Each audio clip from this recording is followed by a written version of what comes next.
Okey, bismillahirrahmanirrahim. Assalamualaikum warahmatullahi wabarakatuh. Selamat pagi. Ya. Um,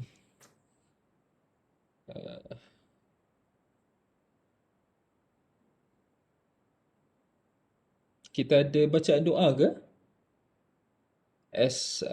Daripada Nadia. Ada doktor.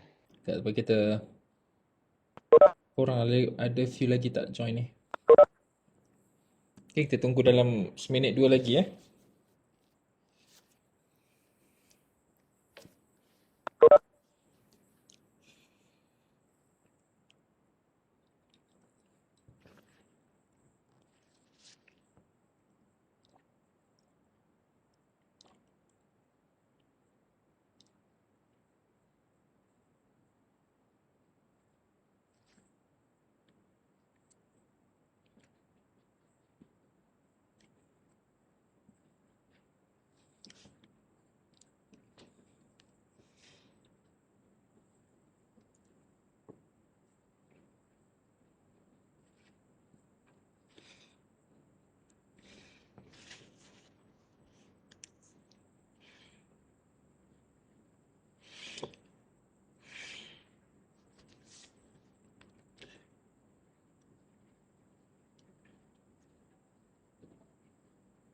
Tiga puluh enam. Ada berapa orang ni dekat 11-12 orang lagi tak ada ni.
Okey, kita mula. Sekali siapa nak baca doa tadi? Hilman eh? Ya saya doktor. Okey, silakan. Okey. Al-Fatihah.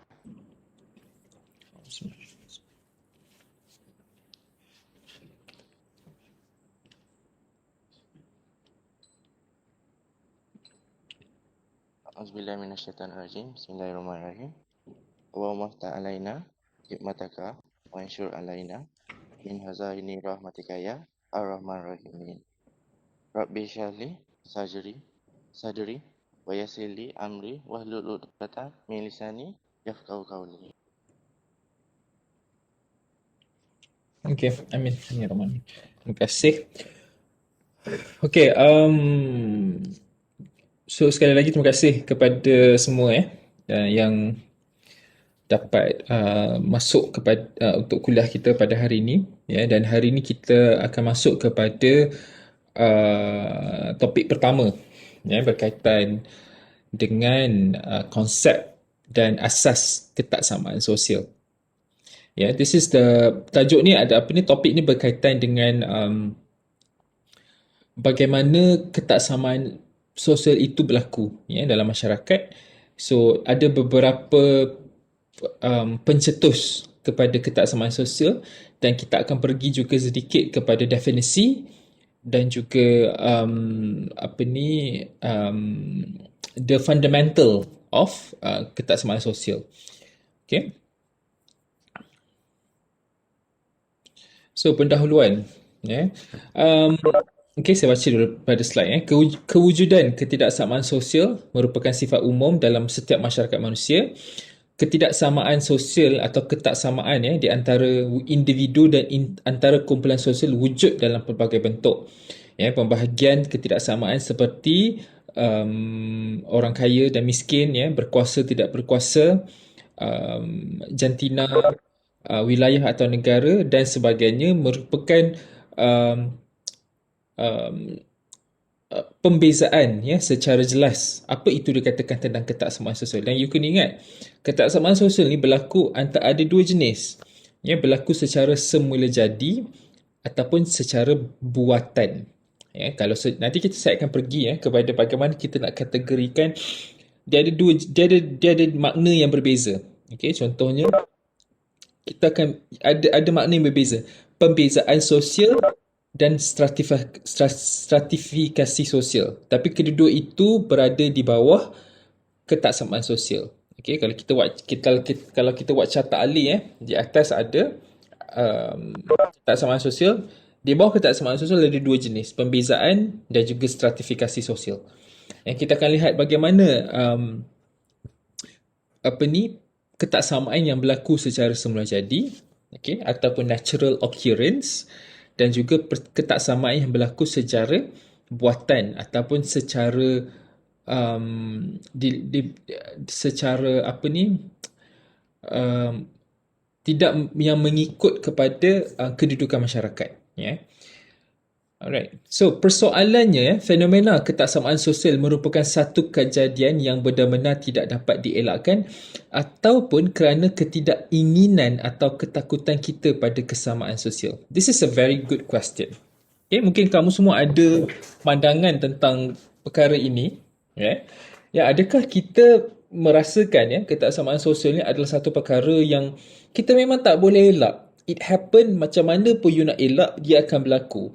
Ataupun kita memberi alasan bahawa kita sendiri tidak mahu ada satu kesamaan dalam masyarakat. Ini back to the theory.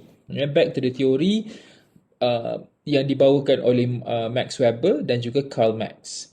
Ada yang nak mewujudkan komunisme. Komunisme ni satu cara untuk mendapat kesamaan.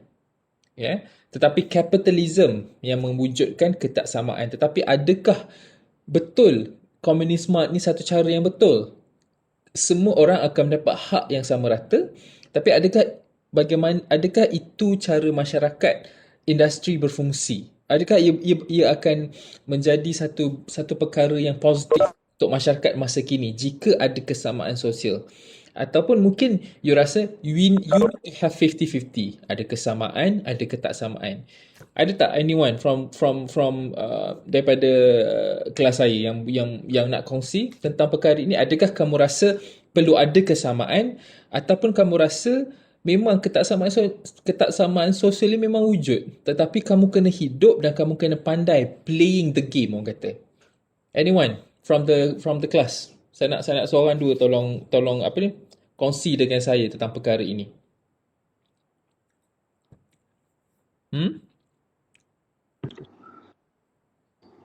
Ain? Saya Siapa cakap? Zudi. Zudi. Okey, silakan. Berdasarkan apa yang doktor bagi tahu tadi, Ya. di mana ketaksamaan sosial ni kita perlu terima ataupun memang dia bersifat umum. Rasanya macam doktor dah bagi tahu jawapan dekat situ. So saya setuju dengan apa yang doktor bagi tahu. Okay. Dan memang wujud ketaksamaan sosial. Dan bagi saya, you kena hidup dengan, you rasa you boleh, adakah you need to live with it, ataupun kamu rasa at one point in your life kamu nak memperjuangkan hak kesamaan? Kamu rasa benda tu berfungsi tak untuk masa hadapan? Maybe ada certain point yang kita perlu berjuang untuk memberi hak kesamaan, tapi ada sesetengah situasi ataupun keadaan yang tidak dapat kita nak berjuang, nak elakkan. So nak tak nak kita akan terima ketaksamaan sosial. Okay. So bagaimana you nak, macam saya cakap tadi, you nak play the game dalam konteks ketaksamaan sosial? Maksud doktor untuk kita nak bagi sama rata ke? Bukan, macam mana you nak okay, contohlah you rasa apa ni, kita dapat rasa ketaksamaan sosial ni bukanlah perkara yang bagus, tetapi dalam masa yang sama ketaksamaan sosial ni adalah perkara yang kita perlu hidup bersama-sama. So bagaimana kamu nak pastikan bahawa walaupun kamu, contohlah kita ada golongan kaya, golongan miskin. Okay, mungkin kita berada di tengah-tengah ataupun kita berada di golongan kaya. So bagaimana kamu melihat orang yang tak mendapat kelebihan tersebut seperti yang kita dapat? How you want to, yelah, maksud saya play the game tu, bagaimana kamu nak rasa okay, kamu rasa bahawa orang yang tak dapat peluang yang sama dengan kita ini disebabkan ketaksamaan sosial.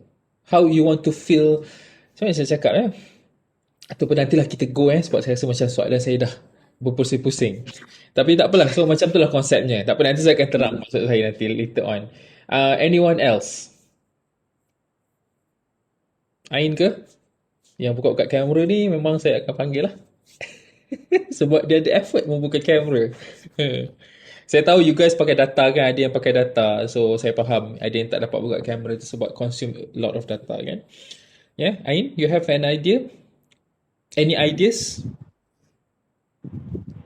Saya rasa ketaksamaan sosial tu macam doktor kata tadi lah, memang akan berlaku, memang sedang berlaku dalam masyarakat dan berlaku di mana-mana saja pun. Kalau tengok dekat dalam Malaysia, dekat luar negara, macam isu yang South Africa, contoh yang doktor pernah bagi untuk kuliah pertama sebelum ni, benda tu bukannya yang baru berlaku, yang dah lama pun berlaku, yang isu yang South Africa.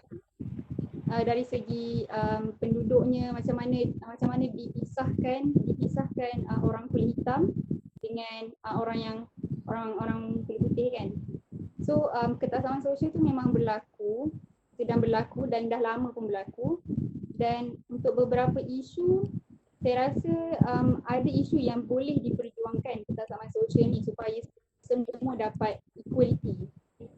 Tapi ada beberapa isu yang perlukan orang kata macam perincian lah Aminat, macam kena survive juga dalam ketaksamaan sosial tu.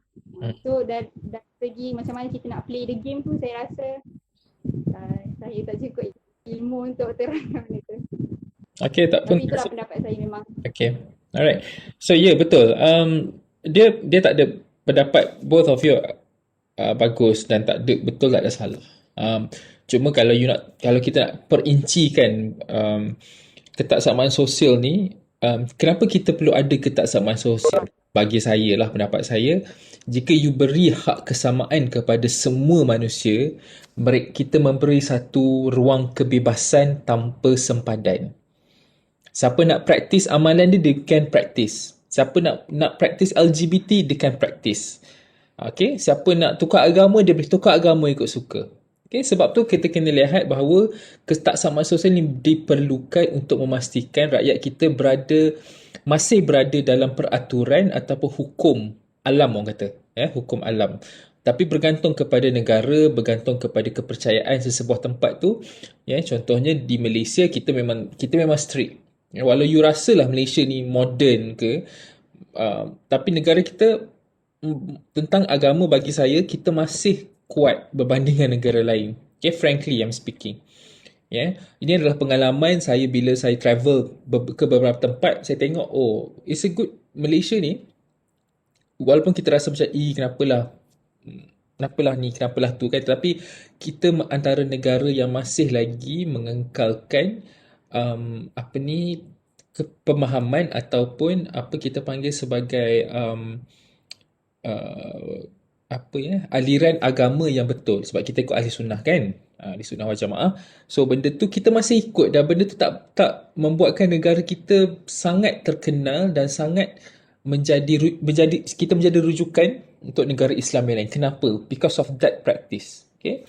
Contoh je, kalau kita compare kepada macam negara Brunei ataupun negara Timur Tengah yang lain, mereka negara Islam, dan majority of their people are Muslims. Tetapi konteks negara mereka, contoh di Brunei lebih ortodoks terhadap pengurusan agamanya, kerana bagi dia masyarakat dia boleh terima. Tapi untuk masyarakat kita tak boleh lah nak buat sekuat masyarakat di Brunei. Saya ingat di sebelum ni kita ada isu tentang hudud kan.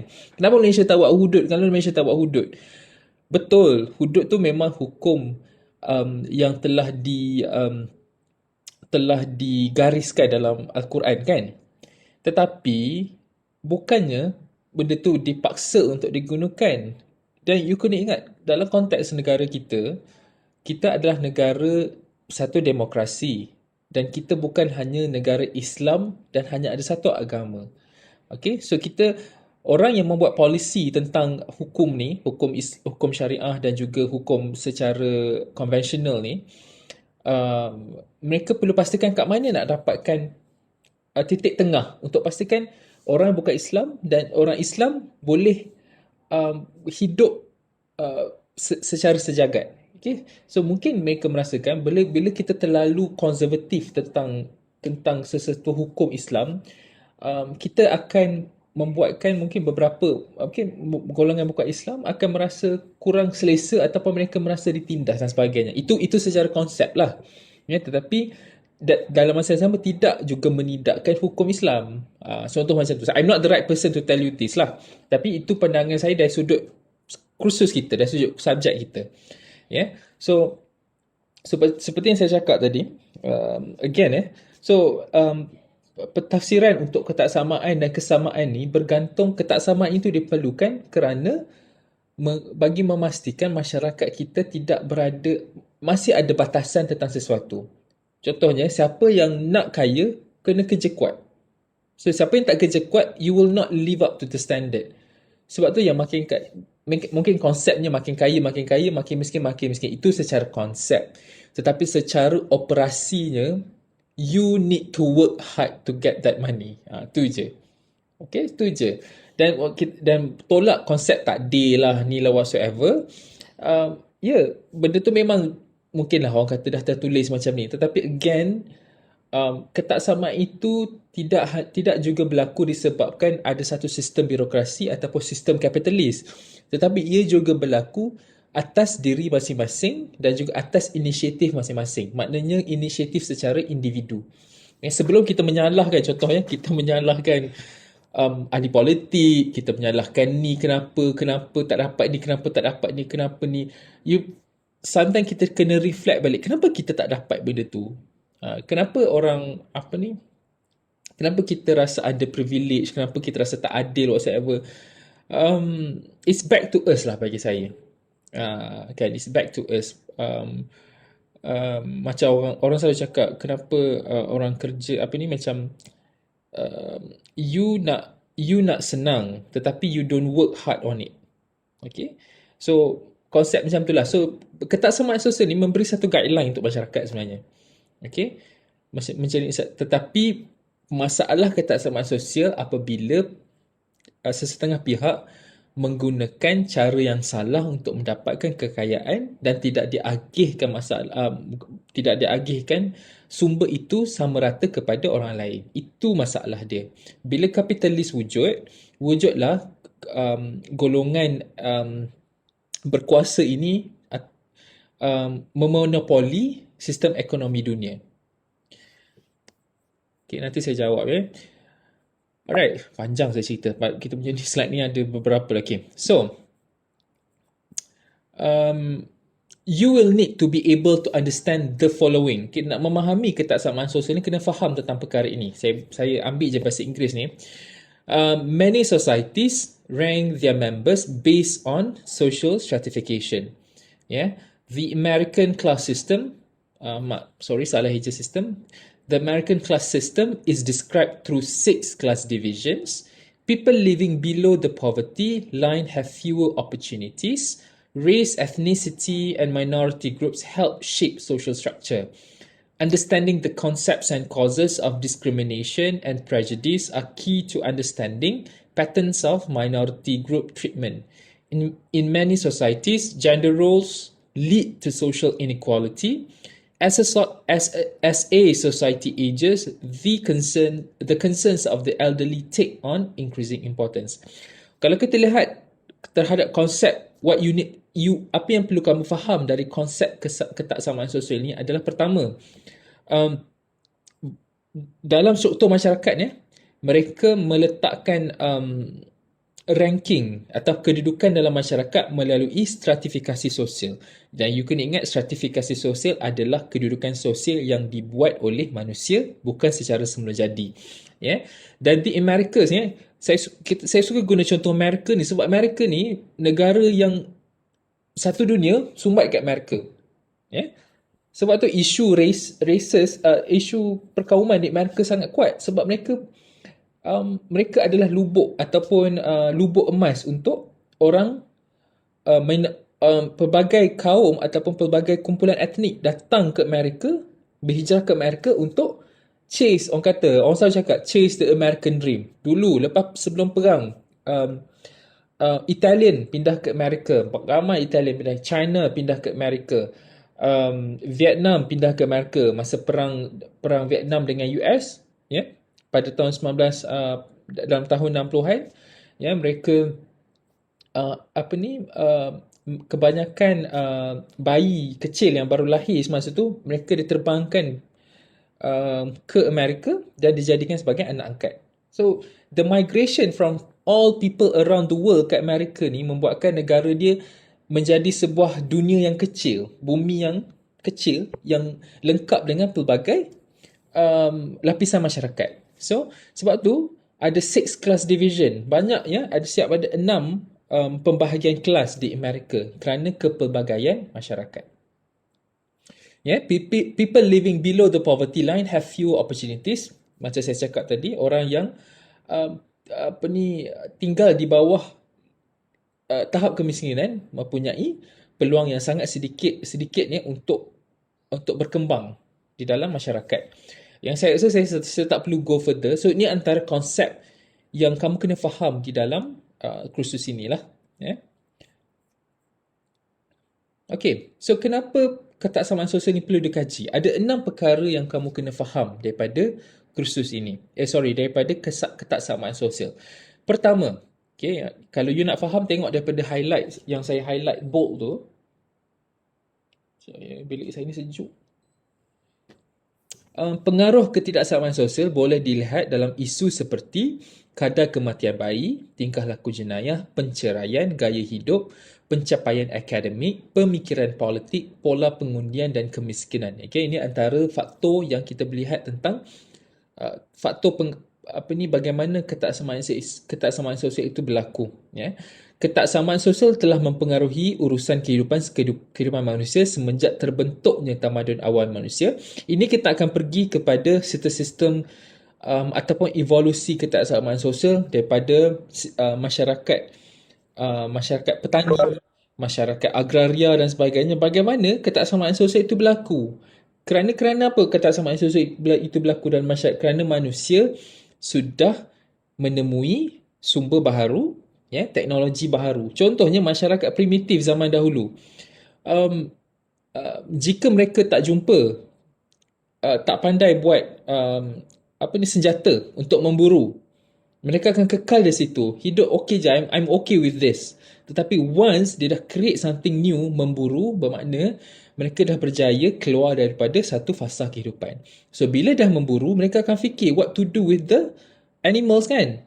Mereka akan akan gunakan daging itu sebagai sumber makanan, menggunakan komponen lain terhadap binatang itu untuk membantu mempertingkatkan kehidupan, buat baju, buat kemah, ya, buat kot dan sebagainya, dan slowly hidup dia berubah, kan?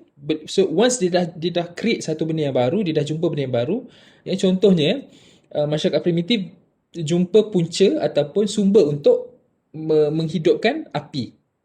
So bila adanya cetusan itu, mereka slowly ingin berubah mendapat kehidupan yang lebih baik. So itu salah satu asas kepada ataupun fundamental kepada bagaimana ketaksamaan sosial itu berlaku.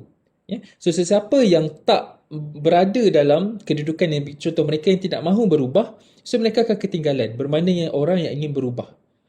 Okay? So ketaksamaan sosial ini mempengaruhi urusan kehidupan manusia, ya, semenjak terbentuknya tamadun awal. Okay? Ketaksamaan sosial wujud dalam pelbagai bentuk dan merupakan fenomena sosial yang bersifat sejagat kepada semua masyarakat manusia. Ia merupakan kuasa sosial utama dalam kehidupan seharian manusia.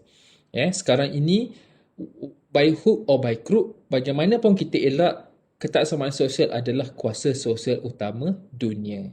Okay? Sama ada you nak kejar ataupun you just want to be left behind. Artinya itulah yang berlaku di banyak negara dunia ketiga. Ya, siapa yang pandai rebut peluang, mereka akan berada pada tahap yang lebih baik berbanding orang ataupun individu yang tidak tidak mahu strive kepada hidup yang lebih baik. Ya. Okay, idea kepercayaan dan nilai ini berfungsi sebagai kriteria untuk menilai, menyusun taraf dan menentukan ganjaran berbeza kepada individu atau kumpulan sosial. Okay? So faktor pertama, kenapa ketaksamaan sosial ini perlu dikaji adalah kerana ia merupakan kuasa sosial utama yang dipegang kebanyakan lokasi di seluruh dunia. Okay? Tapi sebaliknya, okay, bila kita dengar kuasa sosial, ini yang berlaku. Okay? Dia jadi macam ni. Yang bawah ni kita panggil rags. Ya, yang duduk kat bawah tu, yang spring kata sampai terkeluar tu kan, rags. R-A-G-S. So yang atas sekali tu riches. Okay? So nak menjadi rags to riches, dia kena naik tangga ni. So how do you want to naik the tangga? You need to work hard. And then you need to work hard. Dalam ketaksamaan sosial ada dua cara. Cara yang baik atau cara tidak baik. Ada orang, they go for shortcuts. Yang go for shortcuts ni akan berada yang atas kali ni. Tetapi orang yang tak guna shortcuts, mereka akan berada daripada tahap yang kedua ini. Ya, yang saya letak mouse ni. Ini adalah working class. So sesiapa saja, kebanyakan adalah working class people. And then when you work harder, you can be on top of the system. Okay? So yang kedua, kenapa KS ini perlu dikaji? ia merupakan satu proses penilaian, satu proses assessment proses, ataupun evaluation proses, merujuk kepada penilaian yang dibuat terhadap kepentingan seseorang individu atau kumpulan sosial berdasarkan kepada sumber berharga yang dimiliki oleh seseorang individu atau kumpulan sosial dalam masyarakat. Sumber berharga ini terdiri daripada sesuatu yang diwarisi ataupun sesuatu yang diperolehi melalui usaha atau pencapaian. Penilaian seperti ini biasanya disusuli dengan pemberian kuasa. So, penilaian ini merupakan satu bentuk bagi siapa yang layak dapat ni, siapa yang tak layak dapat ni. That is penilaian. Okay? Sebab tu kalau you tengok dalam sistem di Malaysia, siapa yang layak dapat datuk, siapa tak layak dapat datuk. Easy. Siapa yang layak naik pangkat, siapa yang tak layak naik pangkat. Okay? Ia satu proses penilaian. Proses penilaian ni ada banyak kebaikan. Tapi di sebalik kebaikan tu, ada juga beberapa negatif dia. Kadang-kadang proses penilaian ni mewujudkan satu proses diskriminasi ataupun bias kepada contohnya orang yang boleh dapat sesuatu pangkat yang lebih tinggi jika dia ada, contoh selalu kita guna perkataan kabel kan, people who have cable ada network yang baik dia akan dapat. Tapi sebaliknya ada individu yang tak mampu untuk melakukan sedemikian. Jadi proses penilaian dia akan rendah lah. Tetapi secara general ataupun secara amnya, mereka yang mendapat kedudukan yang baik di dalam masyarakat, biasanya mereka melalui satu proses yang betul lah. Maknanya daripada mula daripada bawah dan dia climb slowly daripada next level to the next level hinggalah dia mencapai sesuatu, sehinggalah orang nampak, oh, he is the one that this is the right person to hold this position, or this is the right person to have this title contohnya. Okay, so ia bergantung kepada bagaimana kita lihat proses penilaian ni dilakukan. Ada proses penilaian memang tidak menitik beratkan tentang integriti. Itu masalah dia. Bila tak melibatkan integriti, ini yang dikatakan bila kaya makin kaya, yang kaya makin mendapat kedudukan, yang tidak ada apa-apa, yang tidak ada apa-apa, ataupun yang memang ada apa-apa tapi tidak dipandang prestasinya, kerana disebabkan masalah integriti oleh sesetengah pihak, so mereka tidak akan mendapat kedudukan yang baik dalam masyarakat. So this is ada contohnya yang saya kata tadi, proses penilaian dalam masyarakat. Okay, apabila kita menilai seseorang, kualiti seseorang melalui duit, walaupun dia bukan orang yang cerdik pandai contohnya, dia tetap akan mendapat kedudukan. You can tell nowadays siapa yang buat, contohnya sekarang ni nak famous senang kan? Everyone, all of you, saya rasa semuanya ada Instagram. Okay, all these people that so-called influencer, yang saya rasa macam ada hal itu, saya rasa macam berkadang saya ada juga Instagram, saya tengok what are they doing kan dalam dunia sekarang ni kan. They just do something, for me, sorry to say, something very stupid for a content, lepas tu famous, dapat view, lepas tu diviralkan dan mendapat perhatian media, dan tiba-tiba jadi artis. Saya kata, how the system works nowadays is so different back then.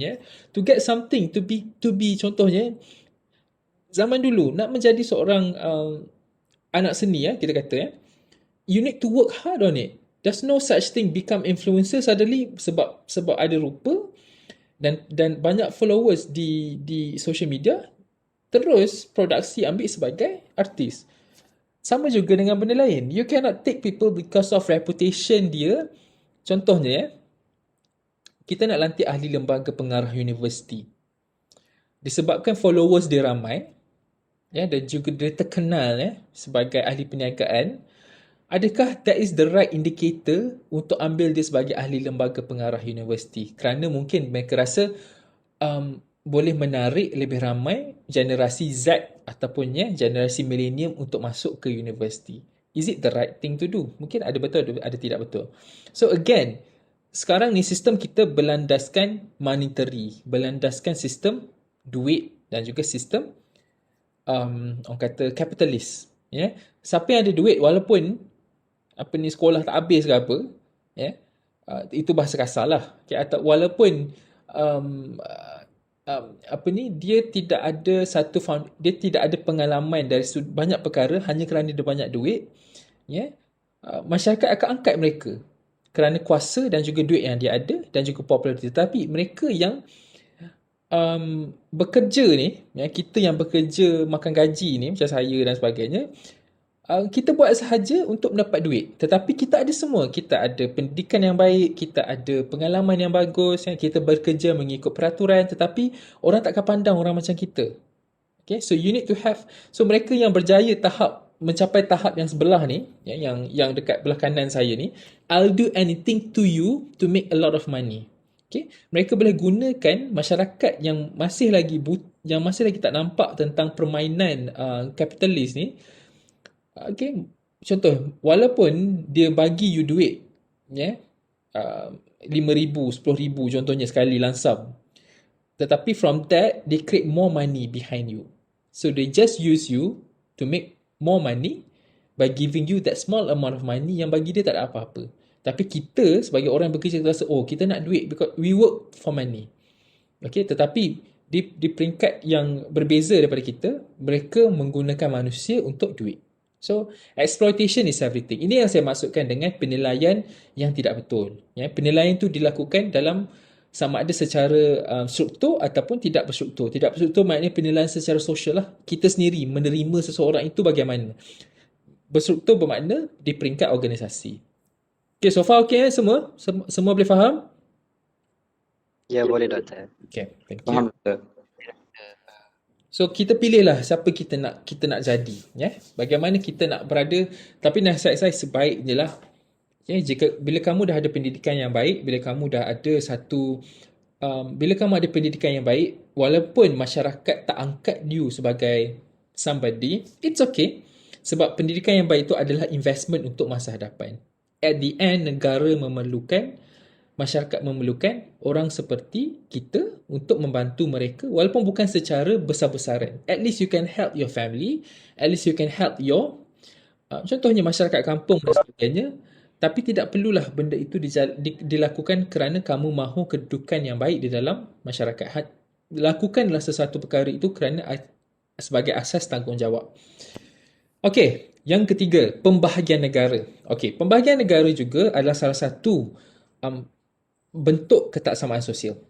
Okay? Tetapi ini bagi saya ketaksamaan sosial yang sejagat. Tetapi problem dia, masalahnya sekarang, pembahagian negara ini ada pula negara maju, negara senang membangun, negara dunia ketiga.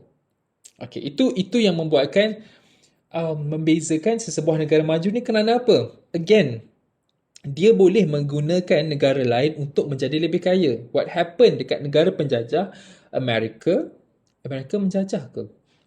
Yes, they did. Yeah, United Kingdom, Perancis, Rusia, Jepun dan sebagainya, mereka tu semua negara dunia pertama. Mereka semua negara maju, kuasa besar dunia.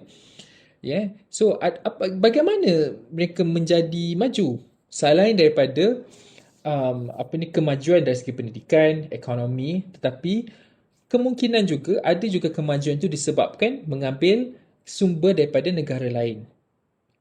You can see what happened in Africa, di India, kenapa mereka masih lagi berada dalam kedudukan yang sangat rendah, berbanding dengan negara penjajah mereka.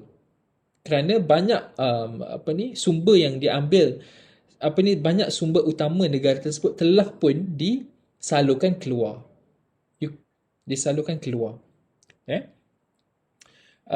Itu satu cara lah bagaimana negara ini menjadi makin maju, bagaimana negara ini menjadi semakin miskin.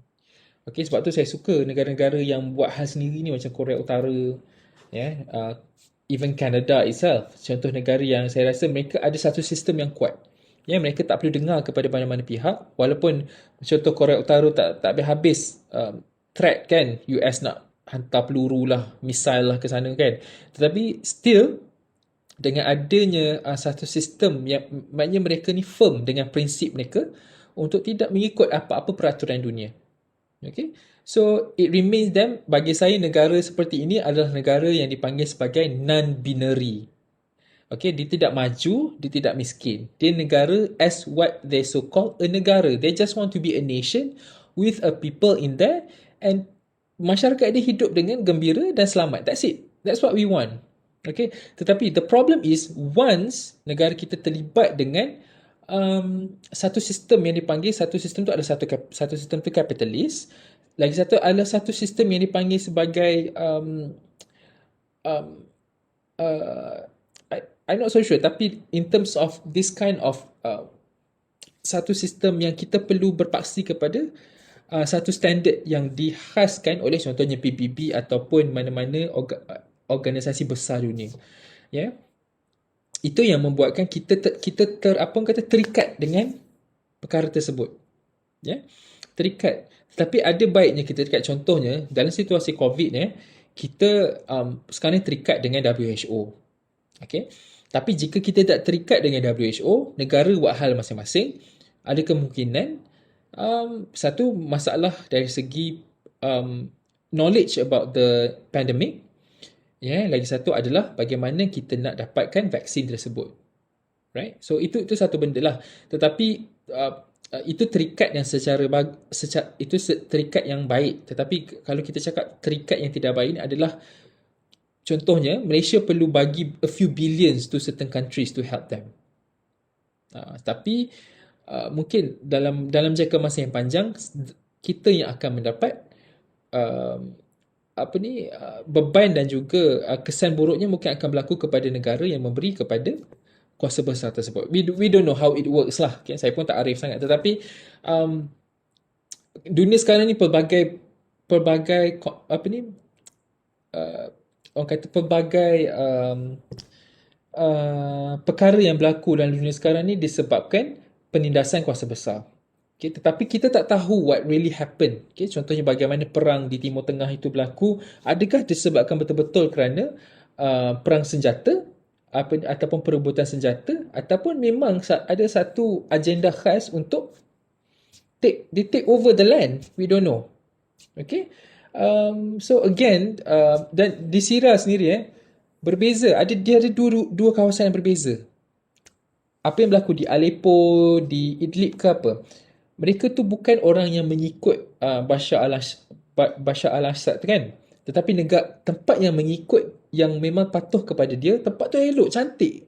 You can tell, you can watch from YouTube, berbeza tempat yang dijaga oleh dia, tempat yang tidak dijaga oleh dia. Tempat yang betul-betul perang tu memang tempat yang memang pada jarak pandang teguh. Tetapi berbanding dengan kawasan yang mengikut pemimpin dia, tempat tu memang tak disentuh. Even better, maju sangat. So kita fikir how the system works kan. So itulah bila kuasa diberikan kepada seseorang untuk untuk membuat salah laku tanpa pertimbangan yang baik lah. Yeah. Okay, panjang saya tegang. Okay, yang keempat, berapa dah? 11.40 dah kita. Okay. Apa yang berlaku dalam perkembangan masyarakat moden adalah satu proses penginstitusian sistem ketaksamaan sosial. Okay. Yang keempat adalah penginstitusian sistem, ya, ataupun institutionalize, ya, satu sistem yang diinstitusikan. Yang pertama, pengalaman masyarakat dunia menunjukkan ketaksamaan sosial telah mempengaruhi struktur dan proses politik moden. Ya, ketaksamaan selain daripada pembentukan parti politik bagi mewakili kumpulan berkepentingan yang berbeza. Ini pertama. Okey, ketaksamaan sosial ini adalah satu bentuk, pertama, institusi politik. Yang kedua adalah satu bentuk pembirokrasian. Okey, di dalam urusan politik dan ekonomi. Okey, kalau kita lihat, tapi kita kena lihat penginstitusian ni dari sudut politik dan birokrasi ni adalah satu perkara yang diperlukan. Kerana kewujudan politik inilah yang memberikan satu bentuk demokrasi kepada sesebuah negara. Dan pembirokrasian ini memberi satu bentuk proses yang betul untuk memastikan sesuatu kualiti itu dijaga. Memang kita kadang-kadang pening. Kenapa banyak sangat birokrasi? Contohnya kita nak hantar proposal. Pihak atasan. Nak hantar ke pihak atasan tu sampai ada 7 langit nak kena lalu. Contohnya. Okay, saya ambil contoh langit ketujuh kan.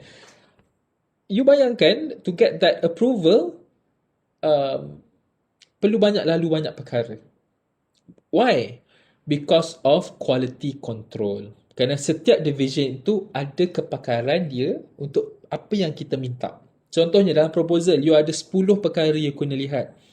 So setiap division tu ada kepakaran dia. Sampailah surat itu sampai ke, ataupun proposal itu sampai ke pengarah, barulah di-approve.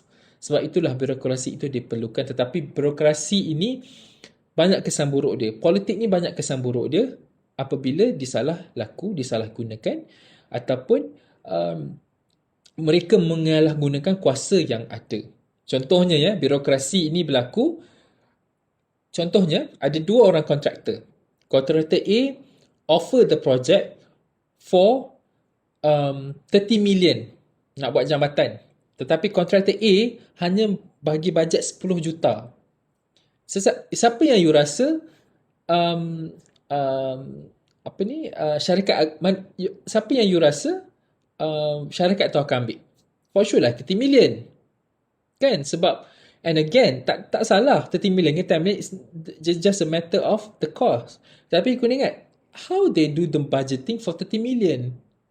Kan, 30 million meaning that, adakah betul kos buat jambatan tu 30 juta? Ataupun kos itu hanyalah 15 juta, tetapi 15 juta lagi adding somewhere. Berbanding dengan orang yang offer 10 juta, 10 juta itu adalah kos sahaja dan juga upah untuk mereka. Okay? So, ada company akan lihat, kalau aku ambil yang 10 juta, I will get nothing. Kan? Sebab that is the fixed cost. Tapi bila aku dapat 30 juta, mungkin 10 million can be in my pocket. That is how politik works nowadays. Okay? So itu contoh lah ya. Saya tak tuding kepada sesiapa, saya tak cakap kepada sesiapa, tapi itu yang berlaku. That is the contoh bagaimana apabila kuasa politik, kuasa birokrasi disalahgunakan. Ya, birokrasi ni lebih kepada ada sesetengah pihak perlu lalu 7 division atau untuk dapat satu approval, tetapi ada pihak boleh skip certain steps. Sebab dia siapa? Sebab dia anak saudara, sebab dia kenalan. You cannot do that. Okay? Bergantung kepada situasi lah. Ya. Saya tak cakap benda itu salah sepenuhnya. Ada situasi yang diperlukan begitu. Ya. Dan sebagainya. I think you guys know about this lah. And slowly nanti you masuk kerja, you berada dalam industri, you will know how the system works. So where you want to position yourself when it happens to you kan. So you need to make sure you ada integrity yang bagus. You kena tahu garis panduan dan juga amalan bekerja yang baik lah. Okay. You will learn from time to time about this. Okay. Yang kelima, dia ada 6 nanti kita go for the last one. Okay. Yang ni saya rasa saya tak perlu pergi detail sangat. Okay. Hubungan ketaksamaan sosial juga berlaku dari sudut kemiskinan, penindasan dan ketidakadilan dalam kehidupan manusia. Okay.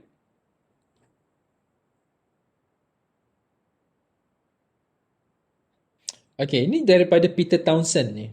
Saya macam pernah dengar je Peter Townsend ni. Siapa? Saya rasa dia mungkin Peter Townsend.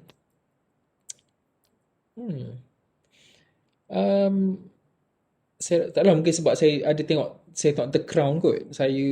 Nama ni identical sangat.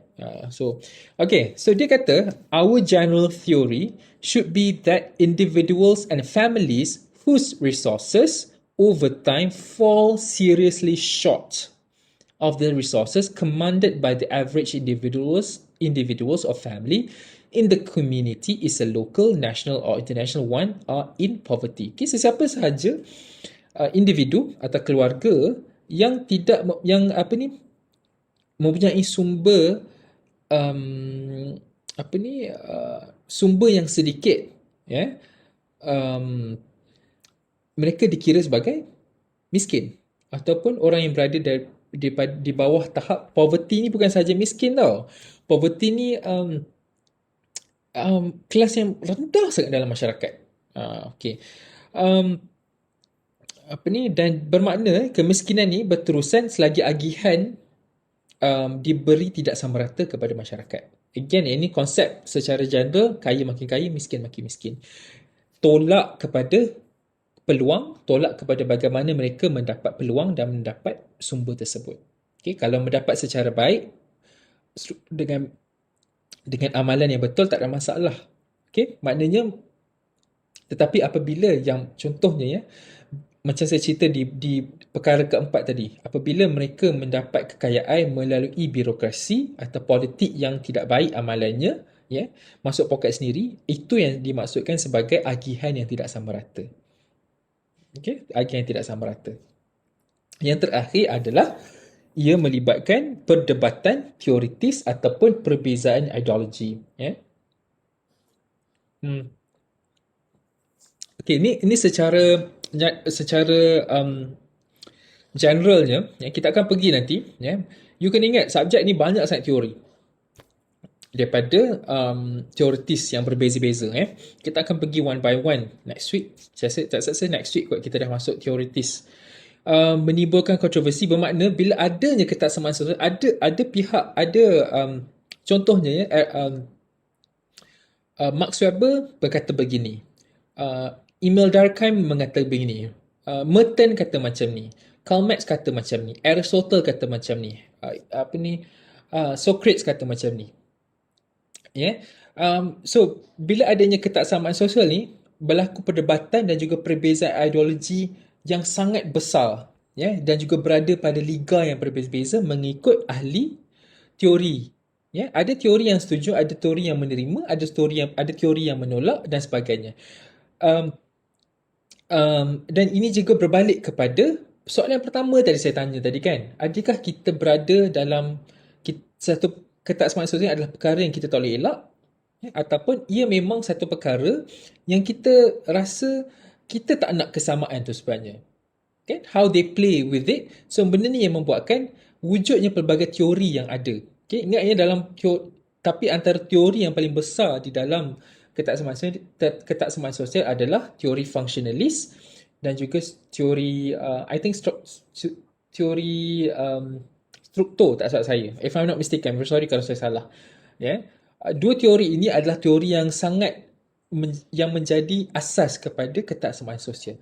Nanti kita akan pergi later on. So ini adalah keenam perkara. Kalau kita boleh recap balik what we had since the beginning, saya suka tanya dalam exam benda ni. Okay, sebab kenapa kita perlu understand KS ni, saya boleh tanya je, apa dia 6 perkara yang perlu kita fikirkan ataupun faktor utama yang membuatkan yang membuatkan kita rasa KS ini penting untuk kita kaji. Pertama tadi kita pergi kepada kuasa sosial, KS sebagai kuasa sosial. Kedua, KS sebagai satu proses penilaian. Penilaian, kita ingat penilaian dalam memberi kedudukan dalam masyarakat. Okay. Yang ketiga adalah KS melalui pembahagian negara. Okay, pembahagian negara itu bukan perkara yang tidak baik, tetapi ia akan berlaku apabila berlaku penindasan antara negara maju dengan negara tidak maju, ataupun pembahagian negara mengikut banyak mana semua yang mereka ada. Itu satu benda. Yang keempat adalah penginstitusian sistem. Again, ada dua sistem, iaitu politik dan birokrasi. Yang kelima, KS juga memberi kesan negatif ataupun berkait rapat dengan kemiskinan, penindasan dan juga ketidakadilan. Okay? Ataupun kita letak ini sebagai satu bentuk kemiskinan lah. Kemiskinan. Yang terakhir adalah KS juga disebabkan ataupun wujud menyebabkan berlaku perdebatan teoritis dan juga perdebatan tentang perbezaan ideologi. So inilah 6 perkara penting that you need to basically understand why every single one of you need to learn about ketaksamaan sosial. Alright, this is the basic, the foundation. Okay, barulah kita masuk kepada definisi. Okay, sikit dah, tak banyak dah sebenarnya. Okay, sebab saya pun dah janji kelas saya hanya sejam something kan. Okay, apa tu maksud ketaksamaan sosial? Kurangnya, very straightforward, kurangnya ataupun ketidakseimbangan akses kepada kemudahan atau sumber sosial yang diperlukan untuk melengkapkan taraf hidup. Very straightforward. Okay. Yang kedua, pengecualian terhadap individu atau sesebuah unit dalam masyarakat dari terlibat dan bersama sepenuhnya dalam sebarang bentuk peristiwa struktur masyarakat yang dianggap penting dan berharga secara ekonomi, sosial, budaya, berfaedah kepada individu dan memenuhi keinginan sosial. Okay, so I think the definition is quite straightforward. Okay, selain pada itu, istilah lain yang boleh merujuk kepada KS adalah stratifikasi sosial, pembezaan sosial dan kelas sosial. Okay. Kelas sosial ni biasa kita pergi kepada hierarki dalam masyarakat lah. Kalau kita nak ikutkan kelas sosial berbeza dengan kelas sosial masyarakat tradisional dengan kelas sosial masyarakat moden. Kalau kelas tradisional kita ada sistem feudalism, kita ada, kalau kelas sosial masyarakat Eropah klasik ada archbishops, ada king, ada aristokrat dan sebagainya. Tapi sekarang kita dah tak guna benda tu. Kerana dulu contoh di Britain yang memegang kuasa besar adalah kuasa gereja. Sebab tu bila Queen Elizabeth II take over lepas matinya Queen Mary, saya rasa berlaku penindasan kerana Queen Elizabeth ni Katolik. Tetapi masa tu Britain adalah Protestant. So berbeza kan? Ke masa tu Queen Elizabeth adalah Protestant, gereja yang memegang Britain masa tu adalah Katolik, saya tak ingat.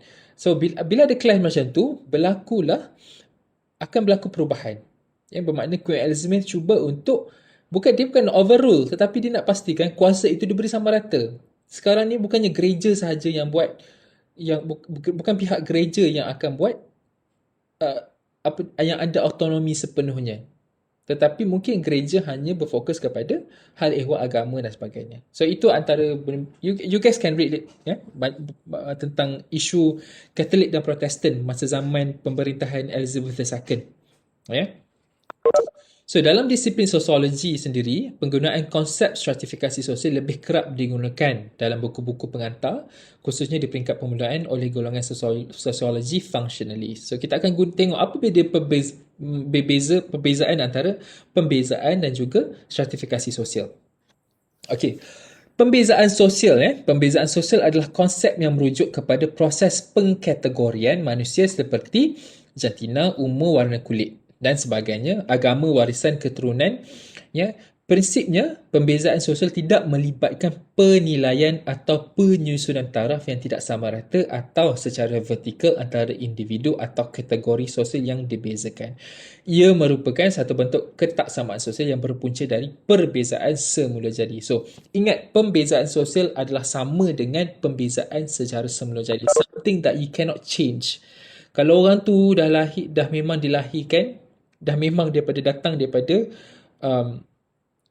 contohnya warna kulit dia berbeza dengan warna kulit kita. You cannot change that. You cannot ask them to inject, okay, ataupun pakai kulit putih. You cannot help that. It's not natural. Okay, you kena terima dia seadanya. And benda ini biasanya tidak memberi impact yang besar kepada bagaimana sesebuah keputusan itu dilakukanlah, kecuali masih ada negara yang mengamalkan sistem rasisme, diskriminasi, which is masih lagi berlaku. Jantina dan benda-benda itu adalah satu bentuk anatomi semula jadi.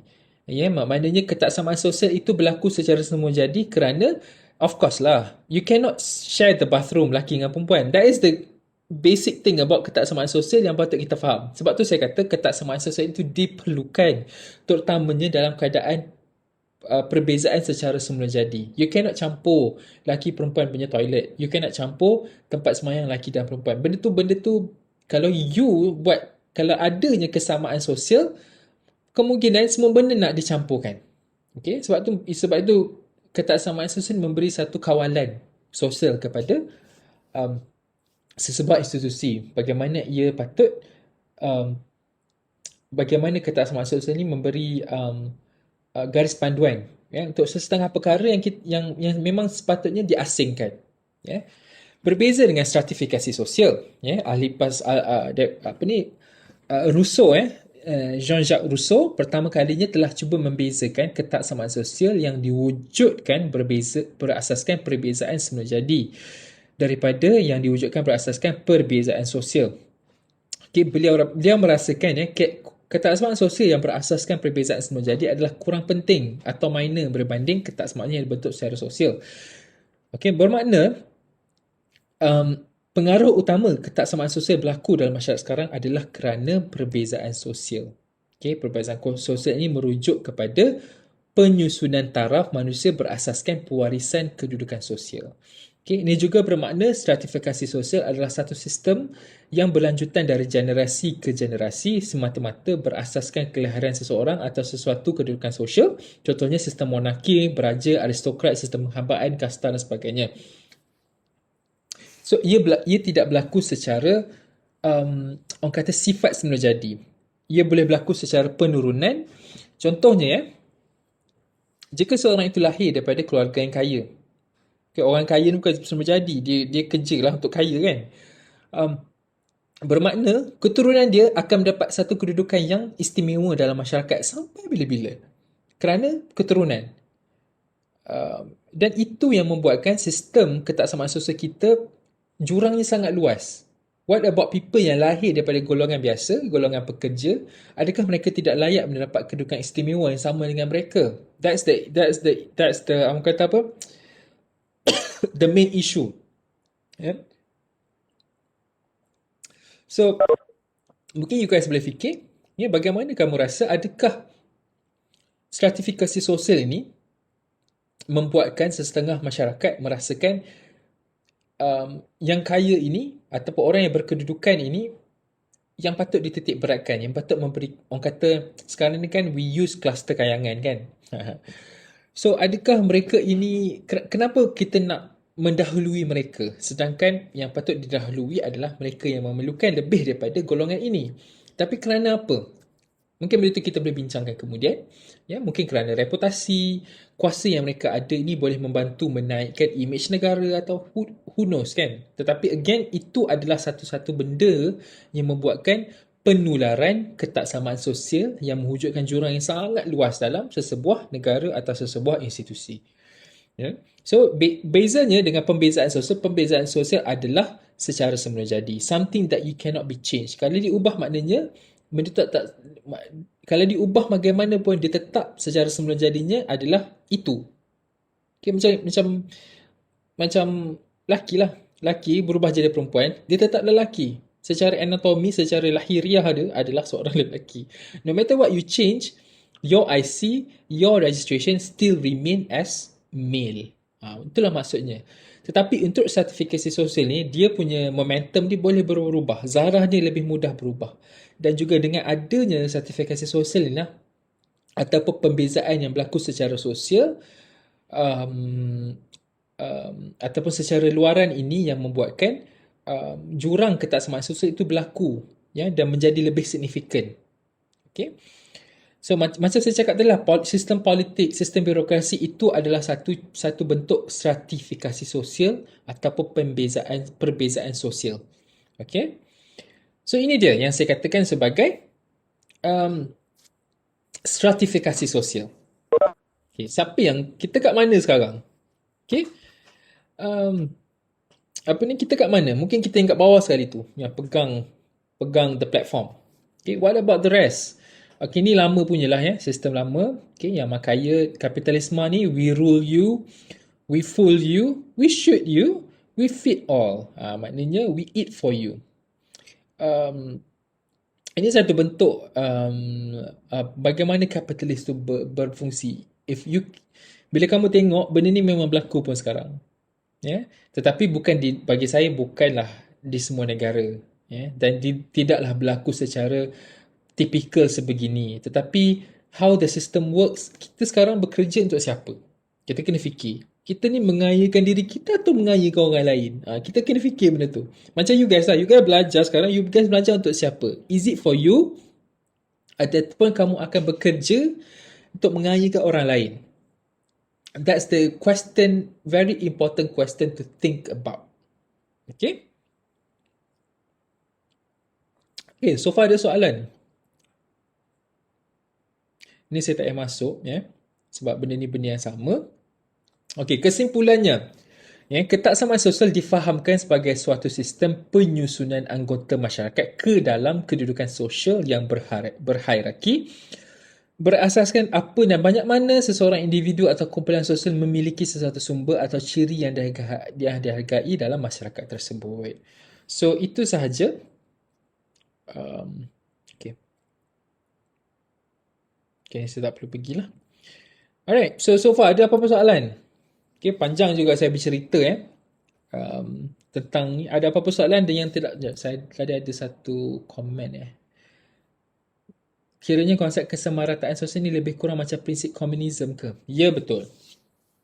Okay, nanti saya akan pergi apa itu komunisme, apa itu kapitalisme, apa itu romanticism dan sebagainya. Alright. Ada apa-apa soalan nak tanya? So far clear ke untuk tajuk yang first ni? So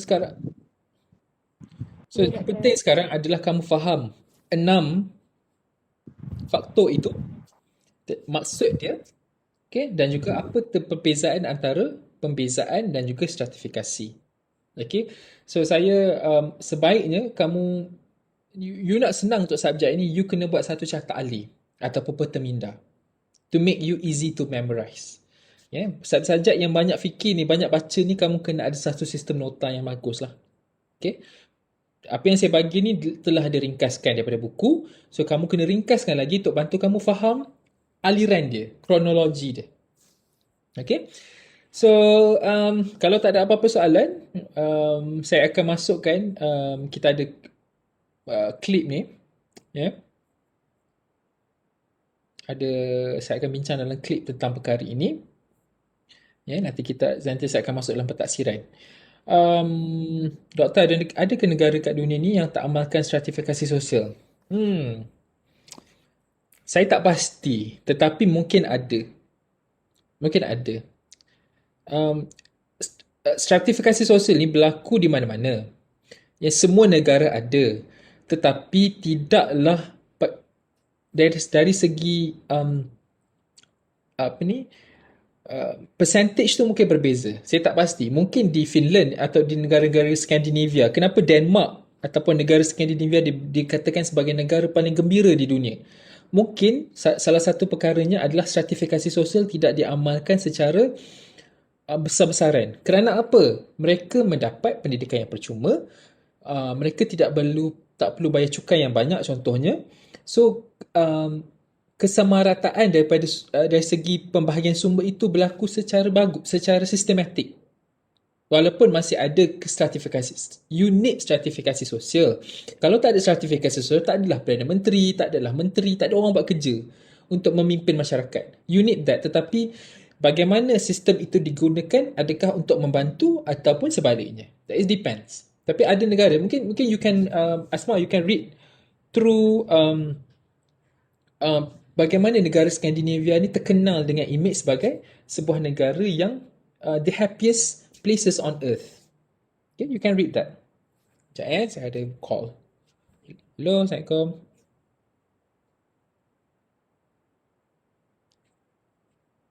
Hello. Nak wrap up sekejap.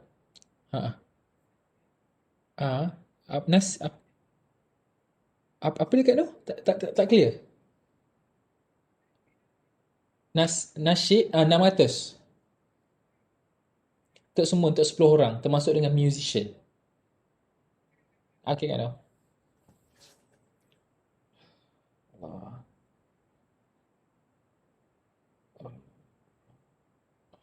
Okay. Alright, so okay, saya rasa saya dah menjawab. Nanti saya akan masukkan dalam pentaksiran. Saya nak tahu attendance sekejap.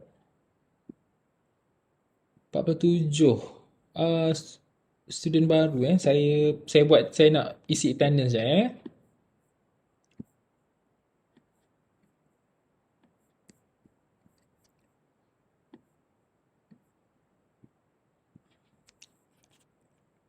Apa ni? Okay, saya sebut seorang-seorang Abdul Muhid ada? Okay. Ada. Rushdan ada? Ada. Aimi ada. Aimi Atirah. Ada. Okay. Ain Nadira.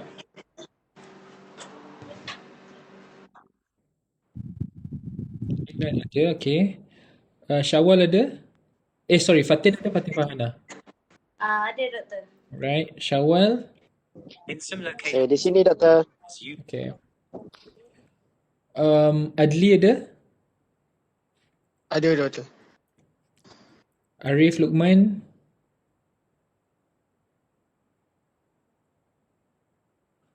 Arif Luqman ada. Ada, Doktor. Okay. Hilman ada tadi. Baca doa. Luqman.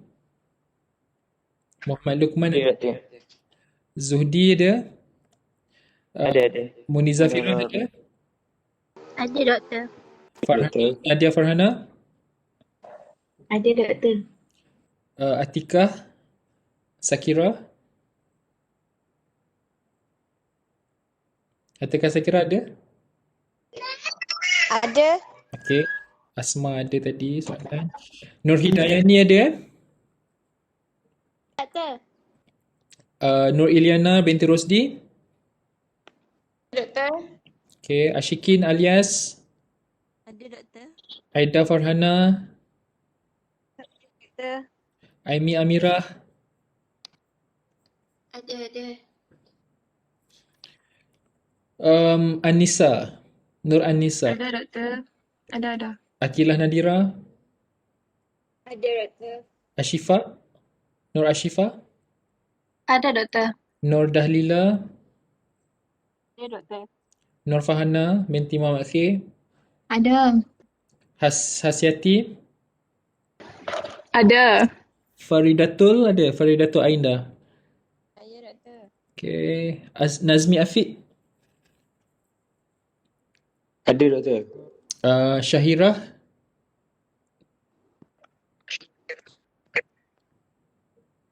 Nur Syahirah ada.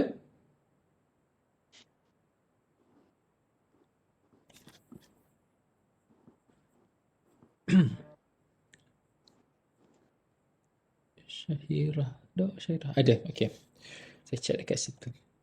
Adlina ada. Ada. Okay. Atikah binti Jamaluddin. Ada. Okay. Atikah Muhammad Zaidi. Tak ada. Atikah Muhammad Zaidi ada.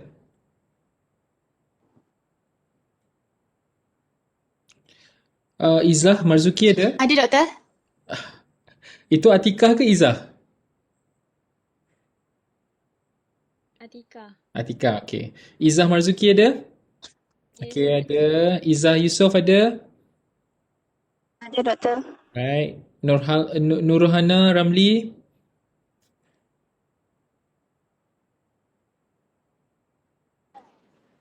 Ada.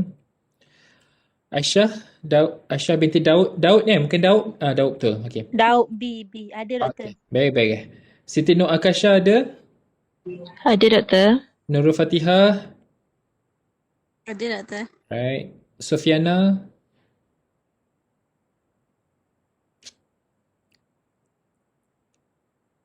Sofiana ada? Ada. Syahirah?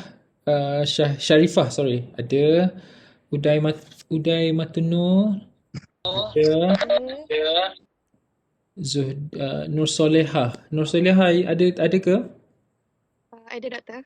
Okay. Ada penambahan kan? Berapa orang itu? 4 orang eh?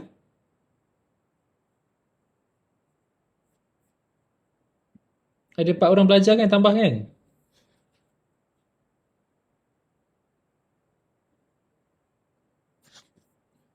Nazmi ada Sekejap.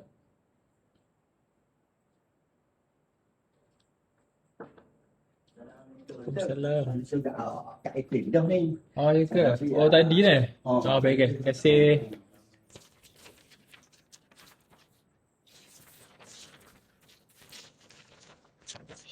Apa ni pelajar yang baru tu 4 orang ada dalam ni ke? Saya doktor. Okey, saya tak semua ada kan 4 orang Semua 4 orang ada kan? Saya tak masukkan lagi nama baru. Tak apalah, nanti saya update.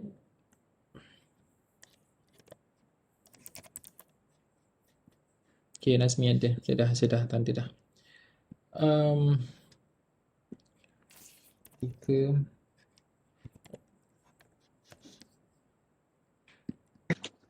Doktor, Ya, saya. tu 42 doktor tulis 2 kali. 41, 42, 42. Sorry. Thank Ha. you. Okay. 43, 44. Okay. Okay, tak apa. Yang 4 orang tu tak apa, saya check nanti. Saya tak masukkan lagi.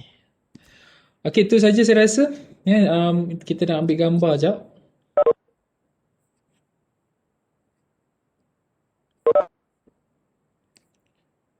Okay.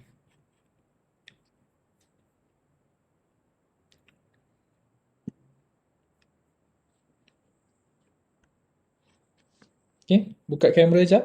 Buka front camera, please.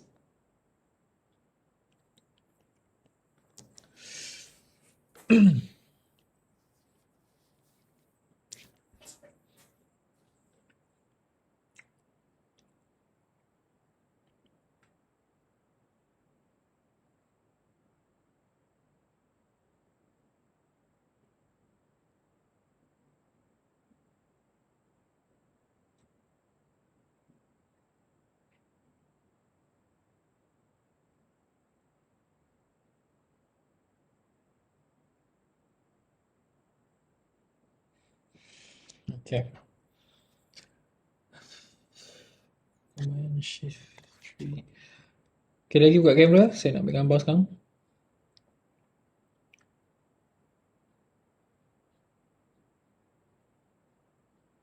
Okay, 1, 2, 3.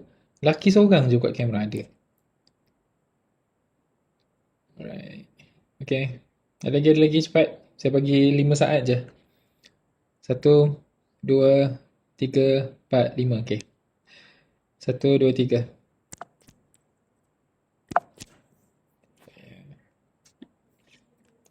One, two.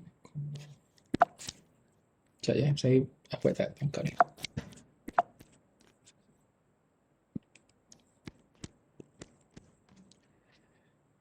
Tak percaya kejap. Saya pakai phone saya je lah. Okay, 1, 2, 3. Okay. Okay, thank you so much everyone. So kita jumpa next week insyaAllah kalau tak ada aral. Saya tak pasti lagi next week tu macam mana. Rasa saya Rabu okay kot insyaAllah. Masa hari yang sama lah hari yang sama, waktu yang sama. Dan saya akan klip saya tak kemas kini lagi untuk Sam ni. Saya akan buat hari ni juga. So you guys boleh tengok nota dalam tu lah sekali dengan pentaksiran. Okay, itu saja. Terima kasih semua. Assalamualaikum. Dan thank you so much. Terima kasih, Okay, terima kasih doktor.